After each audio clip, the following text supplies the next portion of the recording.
বিয়ের পর যেন আমার নামে কোনো ধরনের বিচার আমার শ্বশুরবাড়ি থেকে আমার বাপের বাড়িতে না আসে, সেই প্রিপারেশন আমি এখন থেকেই নিয়ে নিচ্ছি। আর তাছাড়াও শেয়ার করব এই প্রথমবারের মতন আমি কি বানিয়ে বাসার সবাইকে খাওয়ালাম।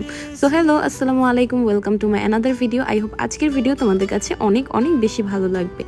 আজকে আমি নিজের হাতে পিঠা বানিয়ে বাসার সবাইকে খাওয়াবো, তো সেটারই প্রিপারেশন নিচ্ছিলাম।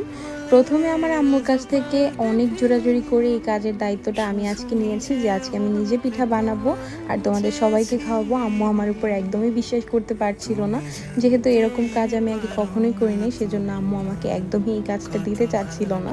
তো অনেক জোরাজুরি করে আম্মুকে রাজি করালাম যে আজকে আমি পিঠা বানাবো। যদিও আমার আম্মু আমাকে অনেকগুলো কাজ আগে থেকেই গুছিয়ে দিয়েছিল, যেহেতু আমি ফর দ্য ফার্স্ট টাইম বানাচ্ছি, অনেক ভুল ত্রুটি হতে পারে। আম্মু আমাকে অনেকগুলো কাজ গুছিয়ে দিয়েছে যেন আমার জন্য ইজি হয়। তো আমি এগুলোকে সুন্দর করে বেলে রুটি বানিয়ে এগুলোকে পিঠার মতো শেপ করে দিলাম। আর এই হচ্ছে আমার ফাইনাল পিঠা। অবশ্যই আমাকে কমেন্ট করে জানাবা যে এই পিঠাগুলোকে তোমরা কি নামে বলে থাকো, আর আমার পিঠাগুলো দেখতে তোমাদের কাছে কেমন লাগছে। এখন হচ্ছে এগুলোকে ভাজার পালা।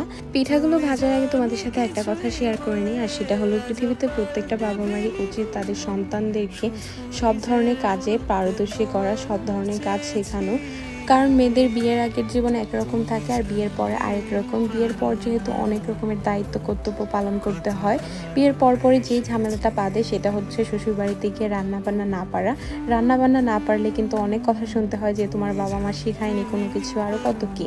তো এরকম কটু কথা যেন আমার কখনোই শুনতে না হয়, সেজন্য কিন্তু আমি এখন থেকেই নিজেকে একটু একটু করে গুছিয়ে নিচ্ছি।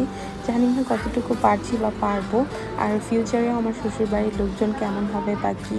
আমি চেষ্টা করি সবসময় নিজের কাজ নিজে করার, যেন নিজের সব কিছু নিজে করতে পারি, কারোর উপর ডিপেন্ডেন্ট না হতে হয় আমাকে। তো সেই জন্যই কিন্তু আমি একটু একটু করে যতটুকু সম্ভব আমি শিখে নেওয়ার চেষ্টা করছি। সবাই আমার জন্য অনেক অনেক দোয়া করবেন।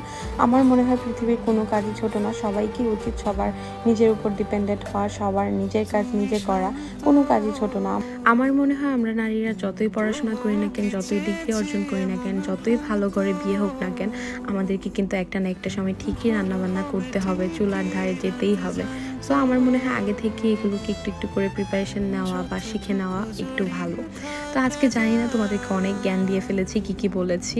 যদি ভুল কিছু বলে থাকি অবশ্যই আমাকে ক্ষমার দৃষ্টিতে দেখবে। সো আজকে ভিডিওটা কেমন লেগেছে অবশ্যই জানাতে ভুলো না। আর এখানে আমার পিঠাও রেডি হয়ে গিয়েছে কথা বলতে বলতে। So yeah, that's it for today. আল্লাহ হাফেজ।